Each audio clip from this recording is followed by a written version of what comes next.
Et salut tout le monde, la maison du Grenat parle aujourd'hui d'une victoire importante. Victoire contre Nîmes. Dans ce match de la 28e journée, réception du Nîmes Olympique dans le contexte du coronavirus. Voilà, donc un très beau contexte Assassin Foria avec Grenat Forever qui est là et qui était dans ce dans ce contexte un peu bizarre, hein, Grenat Forever, hein, tout le monde malade.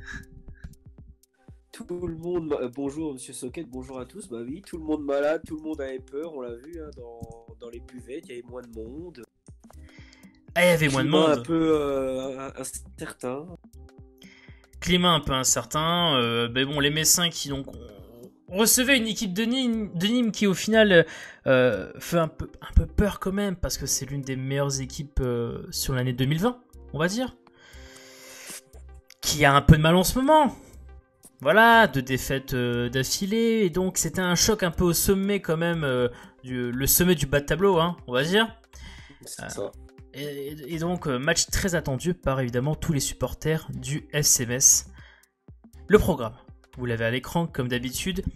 Vous avez 2 options, soit vous restez avec nous tout au long de ce podcast du début jusqu'à la fin, soit vous choisissez la partie qui vous intéresse. Vous allez dans la description, il y a toutes les parties qui sont inscrites avec le moment précis où la partie est abordée.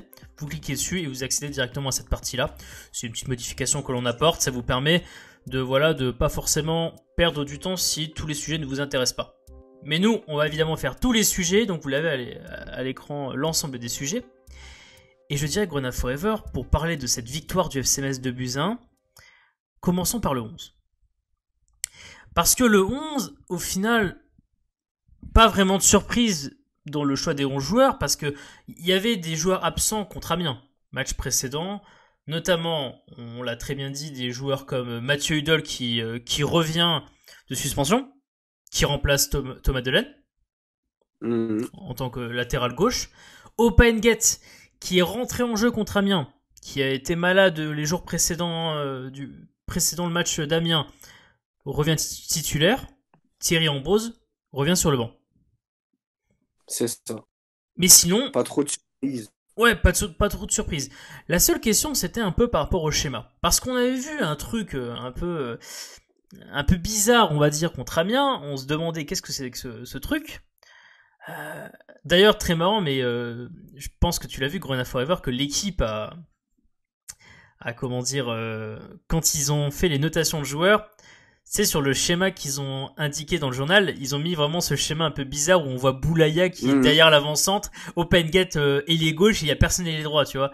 Et pour eux aussi, ça les a un peu intrigués, certainement cette disposition tactique. Mais effectivement, alors on parle d'un schéma hybride, mais c'est pas vraiment un schéma hybride comme on l'a connu avec Adama Traoré qui était derrière 2 attaquants, tu vois, derrière Opengate et Habib Diallo. Là, on est vraiment dans un système où Opengate est cantonné à un côté, le gauche ou le droit. Boulaya est très très souvent derrière l'avant-centre. Mais il lui arrive effectivement de bouger à gauche, de bouger à droite, d'être un peu un électron libre. Et surtout, la grande différence, c'est le fait que sur le côté droit, là, il y a un gros boulevard pour un joueur comme Maïga, mais surtout pour un joueur comme Fabien Santonze, qui a une élancée, il peut faire le 100 mètres, tu vois. C'est ça. Et donc c'est un peu curieux. On savait pas après Amiens si ce dispositif-là allait être un peu changé ou pas, parce qu'on a bien vu contre Amiens qu'en deuxième mi-temps où il décide de repasser en 4-3-3 habituel. Tu vois, et donc parce qu'il sent qu'Amiens peut revenir dans le match quand même, et là il a vraiment tenu durant tout le match à tenter cette chose. C'est-à-dire ce Farid Boulaya qui bouge à gauche, bouge à droite, qui est très électron libre au final sur cette rencontre-là. C'est quoi un peu le bilan que t'en tires de ce système Grenat Forever sur ce match ? Bah écoute, quand tu gagnes déjà, tu peux en tirer que des enseignements positifs. Non, mais plus sérieusement, je trouve que c'est un système où Farid Boulaya, c'est un système fait pour lui, quoi. Ouais. Cette espèce d'électron libre là où il peut se balader partout. c'est pas du tout la même chose que quand Adama Traoré était vraiment en 10, il se baladait pas trop sur les côtés. Et là, Farid fait quand même, sur le repli défensif, l'effort de se mettre quand même sur le côté, ce Ouais. que Traoré faisait pas forcément. Donc ça aide aussi. Mais c'est un système ça nous donne de la variété un peu qu'on n'avait pas forcément en première partie de saison. Et Farid amène une touche technique supérieure à ce que Traoré pouvait nous apporter en première partie de saison. Oui, et en plus, ça responsabilise, je dirais, Farid Boulaya. Parce qu'au final, tu vois qu'il a les clés, entre guillemets, pour orienter le jeu au-delà du milieu de terrain. Il a les clés pour orienter le jeu sur le côté gauche ou le côté droit. Il a évidemment un très bon jeu de dribble qui lui permet de sortir de certaines situations. Mais c'est vrai que cette responsabilité qu'il a maintenant d'être voilà un peu l'électron libre, celui qui peut orienter le jeu comme il a envie, bah, c'est quelque chose au final qui est très nouveau pour lui cette saison. Parce que, comme tu l'as très bien dit, avant c'est Traoré qui avait cette charge-là. Et on va revenir en détail sur la performance de Boulaya dans la suite du podcast. Mais en tout cas, c'est vrai qu'offensivement, on voit que on revient à quelque chose qui ressemblait à ce qui s'est passé avant la blessure d'Adama Traoré. Et donc, ce qui est intéressant, c'est le fait que le jeu est cantonné sur un côté, généralement le côté où il y a Open Gate, et l'idée c'est de libérer le jeu au côté opposé pour Fabien Santonze, qui justement, comme il n'y a pas d'ailier à ce poste-là et que Farid Boulaya attire forcément un peu plus l'attention sur lui, et donc un peu un pressing sur lui, ça libère le côté de Fabien Santonze, qui derrière a des gros boulevards pour tenter voilà, des jeux de centre.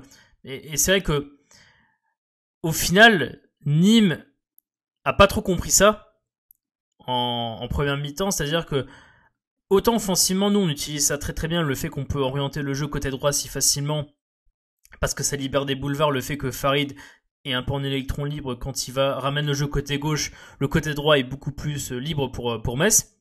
Et c'est vrai que défensivement, Nîmes a pas forcément pris la mesure de ça à leur avantage, parce que forcément quand on n'a pas vraiment d'ailier droit,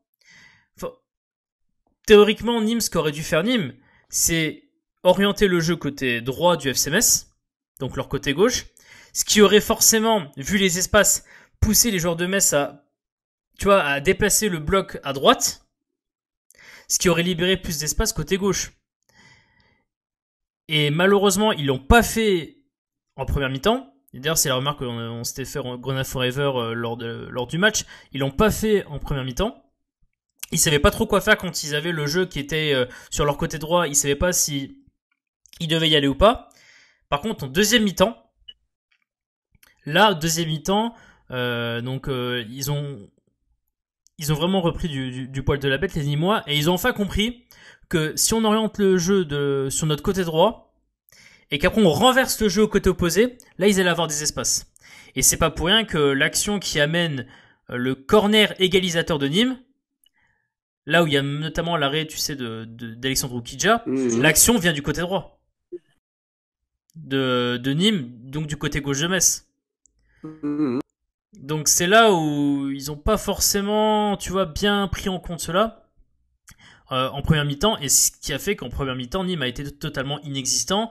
Toi, tu réussis à marquer très rapidement dans le match, alors qu'ils avaient quand même deux, trois occasions, dont une très très difficile à arrêter par Alexandre Oukidja, mais ils prennent la clim au final juste après ces trois actions-là. Et voilà, ils ont su se réveiller qu'en deuxième mi-temps. Mais après, derrière, effectivement, tu continues à t'appuyer offensivement sur le même schéma que tu as fait durant tout le match. Et après, tu es récompensé sur un coup de pied arrêté, quoi. Tu vois. Mais dans le jeu, tu mérites, en fait, je dirais, de gagner ce match, tu vois.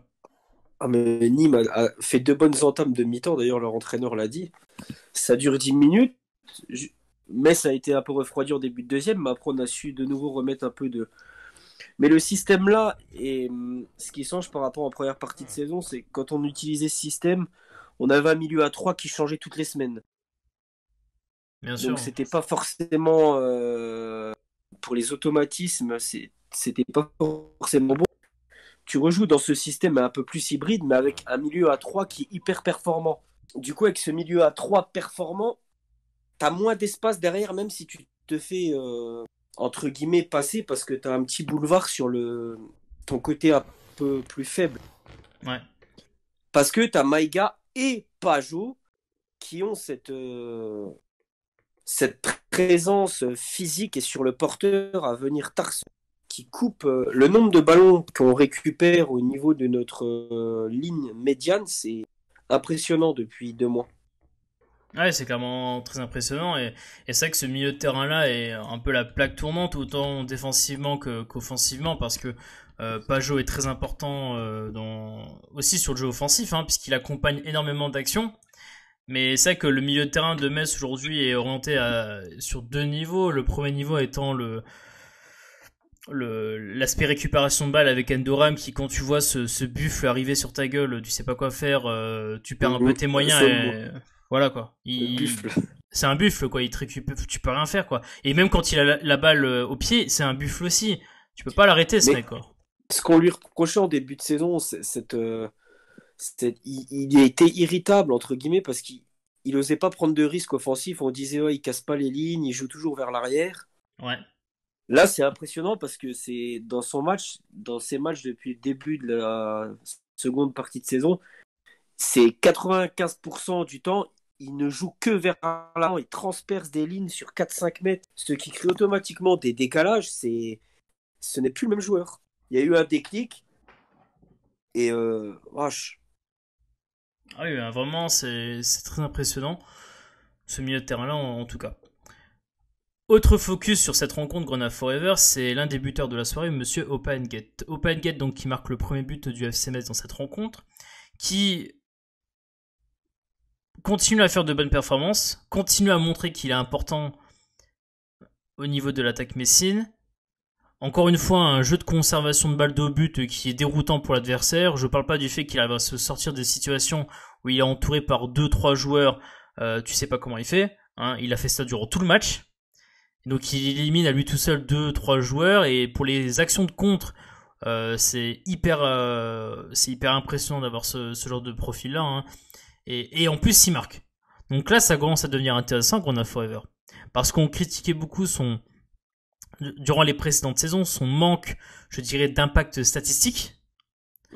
La saison dernière, il avait mis 7 buts en Ligue 2. On commençait à dire que voilà, c'était bien, mais bon, c'était en Ligue 2, faut voir la saison d'après en Ligue 1, bon ok. Il y avait sa prolongation qui a fait beaucoup discuter, parce que beaucoup de personnes pensaient qu'il allait pas être à la hauteur. Là, force est de constater que, mine de rien, le monsieur, autant on voit son importance dans le jeu, avec nos yeux, tu vois, on voit que le gars est un vrai poison pour tous les milieux de terrain, défense de Ligue 1. Et surtout, c'est que le mec commence encore à marquer des buts, quoi. Notamment depuis la reprise en 2020, il a marqué 3 buts. Pour une équipe qui marque pas beaucoup de buts, je rappelle. Hein. On est une équipe qui marque pas beaucoup de buts. Voilà. Donc le mec... En fait, il y a eu une prise de conscience dans le domaine offensif qu'on pouvait pas se reposer que sur cette Habib Diallo dépendance. C'est ça. Et on le voit, 90% des buts marqués en 2020 sont inscrits par des joueurs autres que Habib Diallo. Et ça, c'est un gros changement par rapport à la première partie de saison. Et concernant Nguet, c'est ce qu'on demandait, c'était de la régularité sur le long terme et pas des fulgurances un match sur deux. Et là, depuis 2020, c'est tous les matchs, il est régulier, il est bon à tous les matchs, que ça soit offensivement, même défensivement. Hein. C'est son péché mignon un peu l'année dernière. Et là, franchement, il rechigne pas à défendre et il garde toujours cette lucidité qui est quand même après dans le domaine offensif. Il justifie plus la saison avance, plus il justifie le fait qu'on l'ait prolongé, ce qui n'était pas gagné après sa première partie de saison un peu, je dirais même très moyenne. Bah une demi-saison quoi en gros, hein. C'était un peu le cas qu'il y avait pour le même cas pour d'autres joueurs d'ailleurs. Mais là il est en train et il reste encore des matchs. Hein. Il peut encore marquer. Et il reste encore des matchs. Il reste encore des matchs, il faut pas l'oublier. Autre compère de l'attaque dont il faut parler, là c'est plus compliqué. Parce qu'il faut un peu faire un bilan de ce monsieur Ibrahim Adiane. Qui, on avait déjà parlé pour le match d'Amiens, mais remplace Habib Diallo en pointe de l'attaque pour Amiens, et là pour ce match contre Nîmes. Grosse attente sur lui. Grosse attente parce que beaucoup de personnes disaient que Nian ne peut pas être aussi impactant qu'il aurait pu être la saison dernière parce qu'il ne joue pas à son poste. On est le C'est premier ça. et on était les premiers à le dire. C'est pas son poste. Il faut voir ce que ça va donner quand il va jouer avant-centre. Bon. Et malheureusement, je dirais, j'ai fait un tweet dessus qui résume bien la situation. À l'issue de ces deux matchs, et vu que Habib Diallo, normalement, va être de retour pour le déplacement à Toulouse. Nian n'a pas été performant au point de mettre Diallo sur le banc. D'accord. Et surtout, quand on voit Open Gate d'un côté, Farid Boulaya de l'autre, la performance des deux joueurs, on peut même dire que Nian, il sera pas titulaire contre Toulouse. Ouais, ça, je le pense aussi. Je pense que il va retrouver sa place sur le banc, ce qu'il n'a pas connu depuis le début d'année 2020. Eh ouais. Et ça, c'est important, ça. Parce que, mine de rien, il y a eu beaucoup de joueurs qui ont gagné, qui ont marqué des points sur ces deux trois derniers matchs, tu vois. Mais là, il y en a un qui a vraiment perdu des points. C'est Nian. Parce que Nian, il perd potentiellement sa place, quoi. Ça fait chier parce que voilà, il a eu l'occasion de se montrer pendant 2 matchs. Et hier, dans un match où quand même Metz se crée énormément d'occasions, je sais pas si lui ne s'en est créé aucune Bah, il a cette action où à à un la moment, fin. à la fin, où il est en ses fins de match, hein, plus forcément d'énergie pour faire des grosses courses, hein, mais il crée ce coup franc là le coup franc tiré par Adama Traoré en fin de match. Mais c'est vrai qu'il y a eu il y a un manque de justesse dans les transmissions de passes, transmissions très courtes, tu sais, à l'entrée de la surface notamment. On l'a vu rater beaucoup d'occasions. Il n'a pas été des fois trouvé dans des moments un peu intéressants. Première mi-temps, quand il y a Farid Boulaya qui est sur le côté droit, qui récupère un ballon, tu sais, il récupère un ballon très haut, Farid Boulaya, il part. On est en situation de 2v1, il veut faire la passe à Nian et il y a le joueur qui contre la balle malheureusement. Donc tu vois, il a pas été non plus trouvé, mais le peu d'action, tu vois, où il doit être dedans et les transmissions sont un peu ratées. Il y a quelqu'un qui a fait une bonne remarque, il a dit, au final, là où on l'a vu le plus intéressant, c'est quand il décrochait de son poste d'avant-centre, et que quand il décrochait, il se retrouvait sur un côté par hasard, tu vois. Puis C'est- tu décroches, ça attire forcément ça étire la défense, ça attire les défenseurs centraux qui vont être, et ça libère des espaces pour tes deux milieux offensifs qui jouent à côté de toi. Oui, bah pour OpenGate, et surtout pas pour OpenGate qui monte dans ce cas-là plus haut, pour aussi Vincent Pajot. On a vu Vincent Pajot rater une action importante quand même en première mi-temps. Tu sais, sur un centre côté droit. Mhm. Là aussi, Oui, la frappe qui met. la frappe qui met au-dessus, tu vois. Donc quand il attire comme ça, forcément, ça pousse aussi les autres derrière à monter pour essayer d'apporter du danger dans la surface quand il décroche.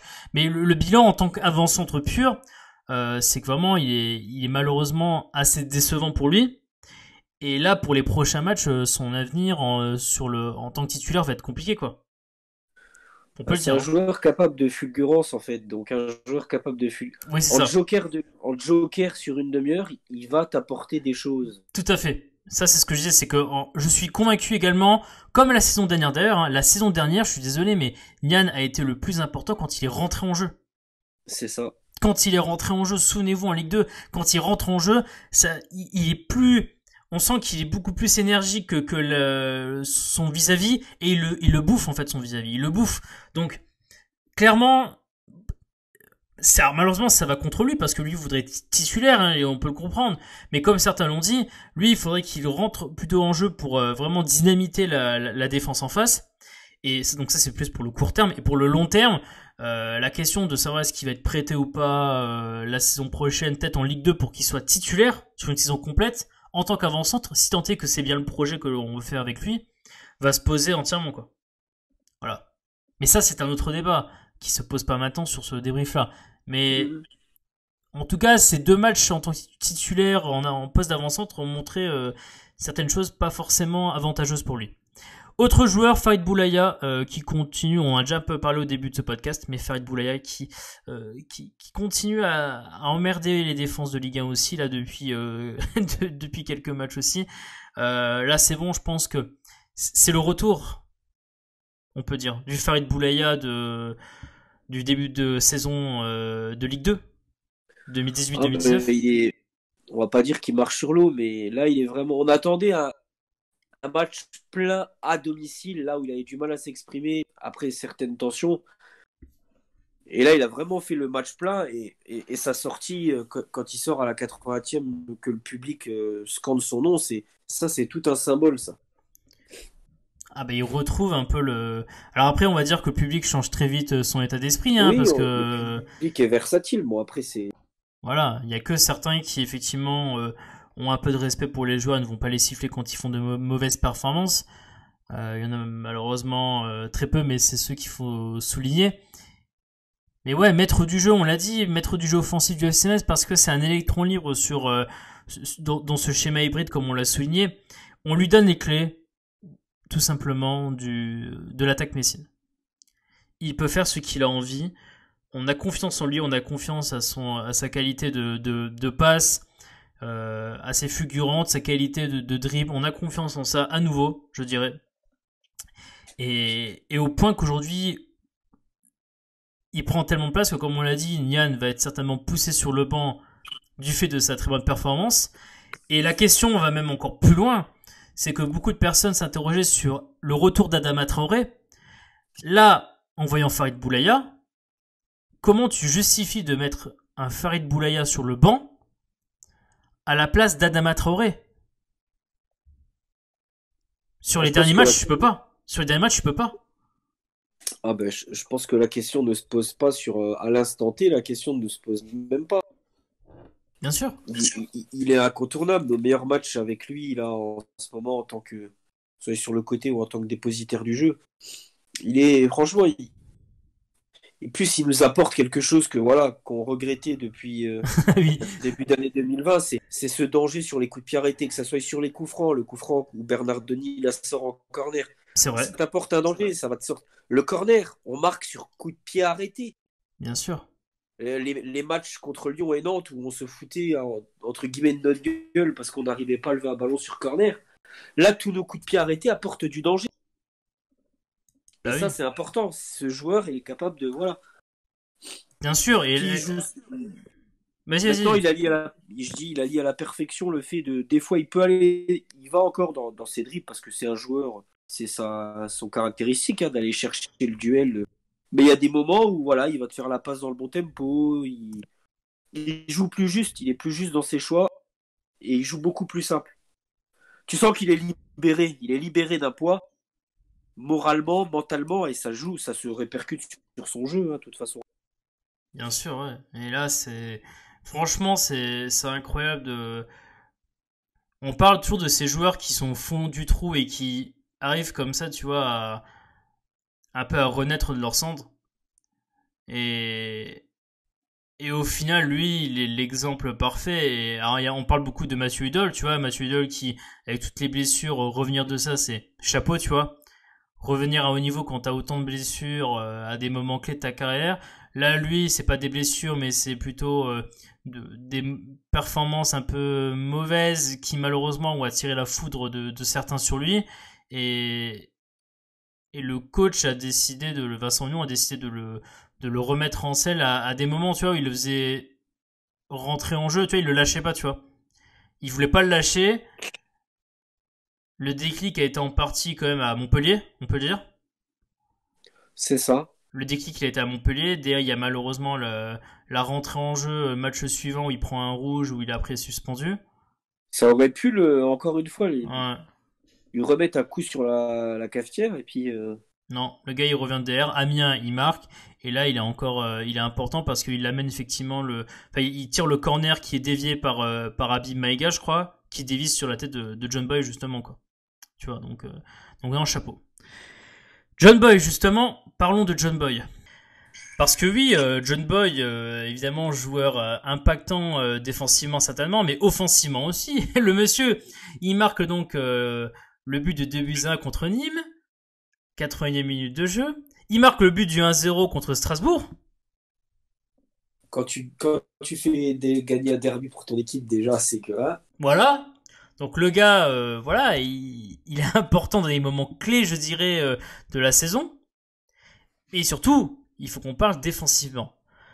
Alors oui, défensivement, il a toujours des petites lacunes en matière de relance, de transmission de balles. On sent que il a pas trop il juge pas très bien des fois ses passes, tu vois, il va un peu fort.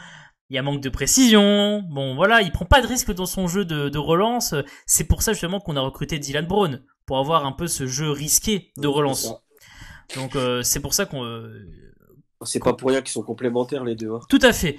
Et par contre, là où on voit vraiment l'impact de John Boy, c'est solidité. Le gars, il va à tous les duels aériens. Il se prend un coup sur la tête dans un duel aérien, il se relève le gars, et le gars résiste, tu vois. Ça fait combien de matchs qu'on le voit être au sol parce que il a fait des contacts, tu sais, physiques avec son adversaire.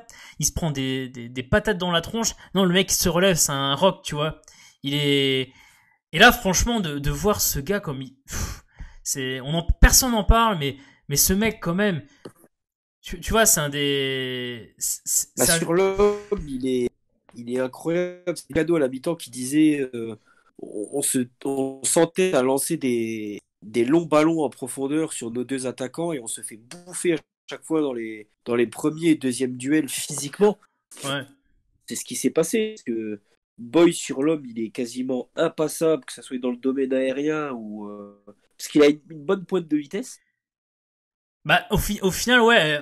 Alors, Dylan Brown a peut-être une meilleure pointe de vitesse, donc ça fait plus de couverture, mais mine de rien, il a une pointe de vitesse suffisante pour, on va dire, pour calmer la plupart des attaquants, on va dire en Ligue 1. Il y a un certain que tu peux pas calmer, mais sa pointe de vitesse, voilà, elle est suffisante entre guillemets dans la plupart des situations, quoi. Non, mais il est vraiment. Sur l'homme, il est hargneux physiquement. C'est comme Endorama au milieu. Ce sont des buffles. Ah ouais. Pour les passer, il faut leur passer dessus. Il faut leur passer sur le corps. Et Moi, je suis impressionné, c'est sur les jeux aériens, tu sais, de relance aérienne de l'adversaire où le mec est tout le temps présent, quoi. Putain, il est partout. Enfin, c'est. ceux qui voulaient avoir la réponse de est-ce que John Boy était bon parce qu'il était avec Stopila Sunzu l'année dernière. On entendait ça. C'est les deux sont bons parce qu'ils jouent ensemble. Là, on voit que Sunzu est parti. Certes, Braun est arrivé. Ils sont encore plus complémentaires. Mais on voit que Boy avec Sunzu ou avec Braun est toujours aussi régulier. Donc, c'est que voilà. Ouais. Mais là, On c'est. avait des réserves sur lui en début de saison. Oh Pas oui. moi, mais beaucoup de supporters de Metz émettaient des réserves plus pour lui que pour Sunzu. Et au final, c'est le patron. C'est le patron. C'est vrai que beaucoup doutaient sur sa capacité en Ligue 1, même s'il a une grosse expérience de Ligue 1 qu'il a eu notamment à Rennes. Certains doutaient que à l'heure actuelle, son expérience et sa qualité suffisent. Là, je pense qu'il n'y a pas de débat à avoir, quoi. Le mec, franchement, c'est impressionnant de voir cette continuité. Et même C'est pas pour rien qu'on a. son élévation au niveau de son compère, Dylan Brown, qui lui est très très bon depuis qu'il est arrivé à Metz. Et là, il élève aussi son niveau pour ça. Et ouais, c'est un rock, quoi. Et là, tu avoir un mec comme ça, et en plus qui est décisif dans des matchs importants, il te rapporte 6 points, le mec, quand même, quoi. Ah, mais c'est clair. Il te rapporte 6 points contre Strasbourg et contre Nîmes. Donc bon, Parce donc qu'il non. apporte ce danger sur les coups de pied arrêtés que quand tu es défenseur central, c'est important de pouvoir être un élément important sur les coups de pied arrêtés. Bien sûr. Que ça soit offensif et défensif, parce que le nombre de ballons sur les coups de pied arrêtés adverses qui va lui dévier de la tête, ça nous aide vachement, ça. Ah, c'est clair, hein. Et là, franchement, chapeau. C'est pas pour rien que Metz a, je crois, la meilleure défense d'équipe qui joue le maintien avec nous, quoi. Ouais, c'est sûr. Donc, Voilà. Autre défenseur, Fabien Santonze, qui en est à son 81e match de la saison, qu'on n'arrête plus, qui est encore décisive, passeur décisif sur le premier but d'Opaenguet, qui a un rôle important parce que, comme on l'a dit, dans le schéma actuel du FC Metz, son couloir est très libéré par rapport à ce schéma-là, ce qui fait qu'il a beaucoup de responsabilités offensives, mine de rien, quand on renverse le jeu sur lui. Récupération de balles également important, il récupère aussi beaucoup de ballons et très très haut. Aussi, il faut pas l'oublier, le premier but c'est une récupération de balle haute. Récupère la balle dans le terrain, la partie de terrain de Nîmes. Il part sur le côté, il centre et Opaenguet met le but pour le 1-0. Mais non, déjà le gars, endurance de dingue de faire tous les matchs de la saison. C'est le seul joueur de champ dans ce cas, de toutes les équipes de Ligue 1. Oui, bien sûr. Pour dire un peu le... Ouais. Voilà. Donc bon. Mais ouais, le mec est assez impressionnant quand même, quoi. Et c'est vrai que là, on avait des doutes. Là aussi, Fabien Santon, je dirais, avant le début de saison, gros doute sur sa capacité en Ligue 1 parce que c'est un niveau de difficulté plus élevé que la Ligue 2. On le dit de semaine en semaine, c'est un mec qui apprend voilà ce qu'est la Ligue 1. Il affronte des ailiers qui sont des fois très très emmerdants. Il avait un ailier qui, on va dire sur le papier, était pas vraiment un ailier au profil, tu sais, où il pouvait être pris de vitesse parce que c'était Ripard. Faut pas l'oublier. Qui a joué latéral hier, Ripard. Ouais, qui a joué latéral, mais qui était très souvent haut, je dirais. Ripard, il était très très haut. Parce que c'est un 4K2. Ouais. Ben Raoult dézonné un peu comme c'est ça. Un peu plus dans la... C'est ça, c'est un 4-4-2 en fait à Nîmes, donc forcément les Ripard avaient quand même une responsabilité sur les côtés quand il montait en tant que latéral assez importante, et donc très souvent Santon se retrouve avec Ripard, et bon il a quand même bien, il a bien tenu quand même, mais c'est ça qu'offensivement le jeu est fait pour lui, quoi. Le schéma est fait pour lui en fait, offensivement. Beaucoup plus que pour Mathieu Hudal en fait. Mathieu Hudal a beaucoup moins de centres à déclencher que Fabien Santos en fait, tu vois, d'opportunités de centre. Ah bah c'est un peu l'inverse de l'année dernière où c'est Delaine qui montait plus, qui faisait les centres et Baliou qui défendait plus. Là c'est l'inverse cette année. Ouais, là c'est l'inverse. Hudal est là, Kaby avant. C'est clair. Hudal est plus défensif et Santos peut monter. Et il a une qualité de centre, ça apporte à chaque fois, c'est Edguet qui le disait, c'est à chaque fois, dès que Fabien a le ballon dans les pieds, on sait qu'on doit aller dans la surface parce que le ballon il va arriver. Ouais, c'est sûr, ouais. Clairement. Après, il y a encore quelques petits oublis défensifs. Sur le but qu'on se prend, bon voilà, toute la défense est responsable, mais c'est lui qui lâche le marquage. Tout à fait. Difficile, voilà, c'est quelques petites choses, quelques petits détails qui sont encore à travailler. Ouais. Parce que c'est une chose qu'on avait déjà vu sur un but, je crois, où Santon, pareil, ne marque pas, je dirais, il laisse filer un peu son vis-à-vis. Et ça, il faut faire attention. C'est sur tout ce qui est jeu de centre, coup de pied arrêté. Très souvent, Santon se fait un peu prendre de vitesse. C'est ça. Et je suis d'accord avec toi, ça c'est un point qu'il doit travailler. Parce que c'est pas la première fois, à mon souvenir, où il se fait prendre de vitesse comme ça par son vis-à-vis. Donc t'as raison. C'est effectivement. Mais ça, avec le temps, je pense qu'il va gommer ses lacunes et il va faire que de monter en puissance. De toute façon, il nous le montre bien. Ouais, bien sûr. On va terminer avec Monsieur Oukidja. Au niveau des focus individuels, Monsieur Oukidja qui a pas eu forcément beaucoup je dirais de moments où il était, tu vois, très sollicité. Bah non, 10 minutes. Ouais, au final, 10 minutes. Alors, qu'on dit 10 minutes. Les 5 premières minutes de chaque mi-temps. Exactement. C'est-à-dire que c'est ces moments-là où il a été vraiment très, très, très, très sollicité. Il fait 3 arrêts dans les 5-6 premières minutes de la première mi-temps, dont un arrêt sur un tir je crois, de Nolan Roux qui dégage en corner, tu sais, par-dessus la transversale. Ah oui, la frappe de Roux, puis en deuxième mi-temps, là, juste avant le but, quoi. Bah ouais, l'action qui, enfin, le corner débouche en fait vient d'une action. C'était Koné. Côté droit, face à face avec Oukidja qui fait encore une fois un arrêt, tu sais pas comment il le fait. Hein. Comme un gardien de handball, un peu en genre de manchette. Ouais, là tu sais pas comment il fait quoi. Mais il la sort en corner. Malheureusement, le corner derrière amène le but de Nîmes. Hein. Mais voilà, il gagne comme un duel important dessus. Voilà, c'est vrai que les premières minutes de chaque mi-temps ont été très compliquées pour Metz, ils ont eu du mal à rentrer dedans.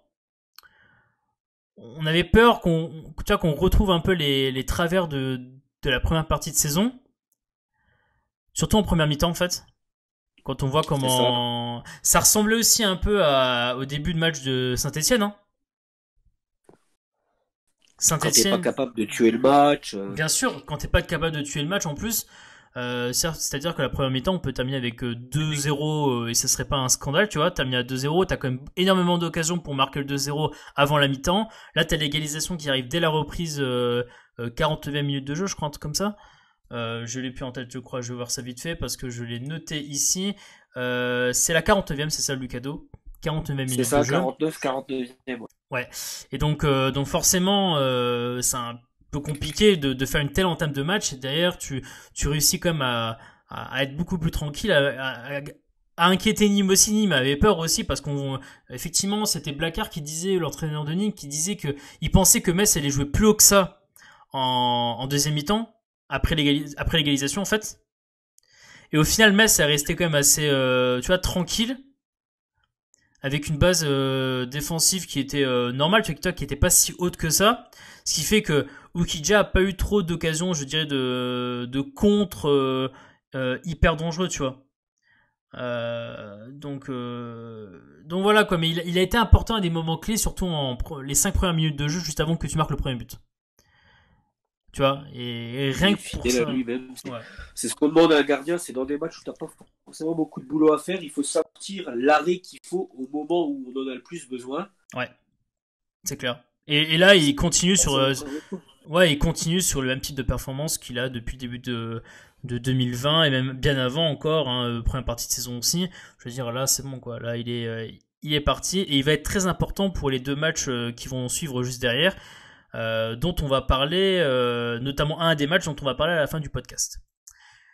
Les résultats de nos concurrents et le classement à l'issue de cette 28e journée. Alors il y a quelques matchs qui n'ont pas été encore, on va dire, joués, puisqu'au moment où on fait ce podcast, certains matchs, comme par exemple le match de Strasbourg contre Paris qui a été reporté. Donc la journée n'a pas été jouée pour ces 2 équipes-là. Saint-Etienne contre Bordeaux, c'est dimanche après-midi. Également Rennes, Montpellier dimanche après-midi. Et Lille-Lyon en dimanche soir. Donc il y a encore 4 matchs qui n'ont pas été joués au moment où on fait ce podcast-là. Vous avez le classement mis à jour avec les 4 matchs qui auront été joués, ainsi que leurs résultats. On pourra effectivement avoir une vue d'ensemble. Sachant que peu importe le résultat des 4 matchs qui ne sont pas encore joués pour nous, nous garderons notre 15e place au classement. Puisque Saint-Etienne est quand même pour l'instant à 5 points derrière nous. Donc on va dire que pour l'instant, on est tranquille à ce niveau-là, même s'ils gagnent la rencontre. Donc Metz est 15e. À égalité de points avec Brest. Différence de but un peu moins bonne, hein, 5 buts d'écart entre les 2 équipes, mais on va jouer Brest à domicile dans 2 semaines. On revient sur Brest pour la première fois de la saison. C'est ça, on revient sur Brest. Bien sûr. Aussi Bordeaux qui va jouer, donc on va voir ce que va faire Bordeaux, mais on est à 3 points pour l'instant de Bordeaux à l'heure où on fait ce podcast, mais peut-être que ça va évoluer si jamais Bordeaux bat Saint-Etienne ou fait match nul. Un match nul on prendrait entre les 2 équipes. Bien sûr. 3 points de retard également sur Nantes 12e. Mais le plus important, évidemment, c'est le bas de tableau. Le bas de tableau, c'était par rapport à Dijon. Désormais 4 points d'avance sur... toujours 4 points d'avance, d'ailleurs, parce que Dijon, on va avoir les résultats, mais Dijon a gagné un match lui aussi très important. Mais donc Nîmes, 7 points d'écart du fait de cette victoire. On était à 4 points avant la rencontre, on passe à 7 points. 7 points d'avance sur le premier relégable Nîmes. Amiens qui a fait match nul contre Marseille, un match nul inespéré pour eux. Prend qu'un seul point, donc on prend 2 points sur eux. On passe à 11 points. 11 points, donc là aussi très très important résultat pour Metz. Et Toulouse qui a perdu donc contre Dijon, qui on va dire voilà est encore plus bas, elle continue sur une série assez négative pour eux quoi. Série de défaites et là nous on s'envole, on est à 21 points. 21 points d'avance sur Toulouse. C'est incroyable. Donc il y a très peu de chances qu'on va pas finir dernier quoi. C'est déjà la bonne nouvelle. On avait un point d'avance sur Dijon et Nîmes avant le match à Amiens, et sachant que Diallo allait être suspendu. Et au final, bah, tu sors de ces deux matchs-là où tu as une avance qui est conséquente. Et ça, c'est hyper important. C'est incroyable. Ouais, c'est incroyable, et surtout qu'avec, voilà, comme on a dit, Amiens fait nul, tu vas avoir Brest qui a perdu contre Reims, tu as Toulouse qui a perdu contre Dijon, des concurrents de ta partie de tableau, on va dire, qui stagnent un peu. Certains continuent à avancer, Dijon par exemple avance, mais tu sens que là tu reviens un peu dans un wagon, quoi. Tu sais, il y avait ce débat, tu t'en souviens, il y a 2-3 journées, on se demandait est-ce qu'on peut rattraper le wagon des équipes un peu qui sont aujourd'hui à la position, tu vois, Ah, 13, 12, 11. Tu vois, c'est un vrai débat qu'on se posait, hein. On posait ça comme bien sûr. débat, et là aujourd'hui, le constat est que t'es à 3 points du 12e, quoi. Donc tu es vraiment aujourd'hui de retour dans le wagon, entre guillemets, du milieu de tableau, je dirais, c'est-à-dire les équipes qui sont entre là, on va dire la 11e et ouais, entre la 11e et notre place, la 15e, tu vois, on revient dans ce wagon-là, quoi. Voilà. Et avec un calendrier qui est intéressant et qui va commencer, je dirais, donc il y a évidemment le match de Brest à domicile dans 2 semaines, mais le plus important, et c'est notre dernier point sur ce podcast, c'est le déplacement à Toulouse. Parce que Toulouse, qui est une équipe qui enchaîne les défaites, là on n'a évidemment pas envie de les relancer, hein, évidemment, hein, parce que ça serait comme assez horrible de relancer Toulouse, on aurait un peu la honte, hein, on va dire. Hein, Alors, donc, on est les spécialistes pour ça, donc on va espérer de pas être fidèle à notre légende. bien sûr. Donc forcément là, si comment dire, si on relance Toulouse, ça serait assez embêtant, quoi, parce que bah forcément, ça- on voit Toulouse un peu comme des points gratuits, enfin pas des points gratuits, mais des points qu'on peut Ah, ils pas sont laisser tomber, condamnés. quoi. Ouais, mais on voit pas ça, on voit pas Toulouse comme étant des points qu'on doit laisser tomber, tu vois. Ah, mais de toute façon, ils l'ont dit, hein, Vincent Lyon, Vincent Pajot, ils ont dit qu'ils allaient prendre ce match-là avec beaucoup de sérieux. Je vois pas d'excès de confiance, loin de là. Donc, si Metz est sérieux et reproduit les performances, il y a moyen d'aller chercher des points. Ouais, pourquoi pas. Après, pas évident quand même comme confrontation Bien pour les sûr que non. Messins, parce que les Messins, historiquement parlant, à Toulouse, je crois que j'ai vu On ne sur... l'aime pas jouer là-bas. Ouais, on n'aime pas, c'est 14 défaites, 7 nuls et 2 victoires. Après, mine de rien, c'est la dernière défaite. Alors, il y a eu en tout et pour tout, en termes de toute confrontation confondue, je parle. On a eu à peu près, si mes calculs sont bons, on a eu 8 confrontations depuis 2014-2015, inclus. On a eu une défaite, 3-0 à l'extérieur. On a une victoire 3-2 à domicile Ah oui. en 2014. On a gagné 2-1 à Toulouse en 2016-2017. Ouais, avec un but de Yann Jouffre. C'est c'est ça. Après, match nul en Coupe de la Ligue et match nul à domicile 2016-2017. 2017-2018, 0-0 à Toulouse, un partout à Metz, tu vois, donc des matchs qui sont très très serrés contre Toulouse, donc historiquement parlant. Après, les tendances ne sont pas forcément à l'avantage de Toulouse actuellement, d'autant que notre tendance est beaucoup mieux que la leur. Mais ça va être un match évidemment très compliqué. D'autant que Toulouse, c'est que là, ça devient extrêmement urgent de prendre des points, quoi. Parce que là, ils sont C'est clair. pratiquement condamnés, quoi.